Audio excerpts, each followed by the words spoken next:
एक जिज्ञासु, भावुक और वीरता से भरी लंबी कथा। साल था 1828। वाराणसी की धरती पर एक नन्ही सी बच्ची ने जन्म लिया।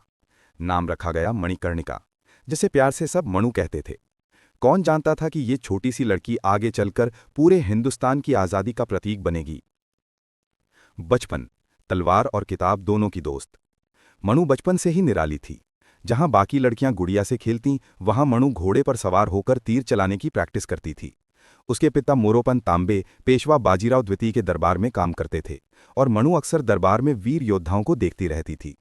उसी ने ठान लिया, मैं भी तलवार चलाना सीखूंगी। हर सुबह वो अपने पसंदीदा घोड़े सरंग पर सवार होकर मैदान में निकल जाती।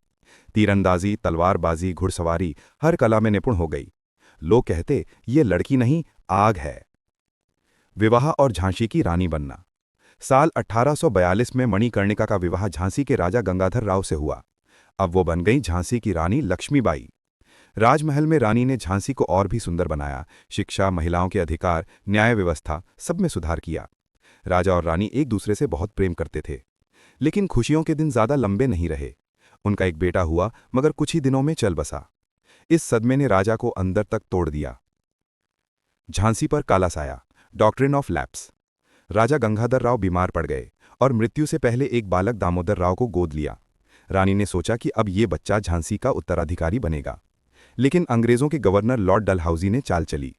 क्योंकि बेटा गोद लिया गया है, झांसी अब अंग्रेजों के अधीन होगी। रानी ने जब ये सुना, उनकी आंखों में आंसू थे, पर लहू में आग। उन्होंने कहा, मैं अपनी झांसी नहीं दूंगी। यही वाक्य इतिहास में अमर हो गया। 1857 की क्रांति, रणभूमि की रानी।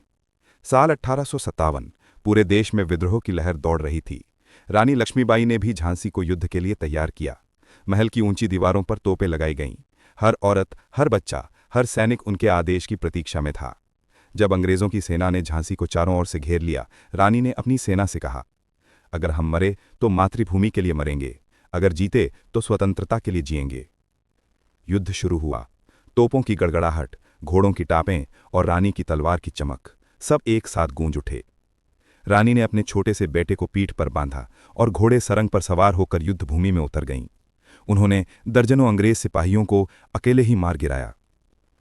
लेकिन किस्मत का खेल देखिए, एक विश्वासघाती सेनापति ने अंग्रेजों को महल का रास्ता बता दिया। झांसी अंग्रेजों के कब्जे में जाने लगी, पर रानी हार नहीं मानी।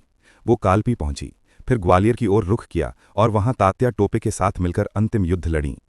उस दिन वो लाल पोशाक में, हाथ में तलवार लिए दुश्मनों से घिरी हुई थीं। गंभीर रूप से घायल होने पर भी उन्होंने एक अंग्रेज अफसर को मार गिराया। फिर अपने घोड़े से कहा, चल सरंग, चल, जब तक सांस है तब तक झांसी जिंदा रहेगी। थोड़ी दूर जाकर वो घोड़े से गिर पड़ी। वो जख्मी थीं, मगर चेहरे पर एक अजीब सी शांति थी। आखिरी सांस लेते हुए उन्होंने कहा, भारत माता अमर रहे। और वहीं रणभूमि में वीरगति को प्राप्त हुईं। अमर कहानी। रानी लक्ष्मीबाई सिर्फ एक रानी नहीं थीं, वो एक भावना थीं, एक ज्वाला थीं।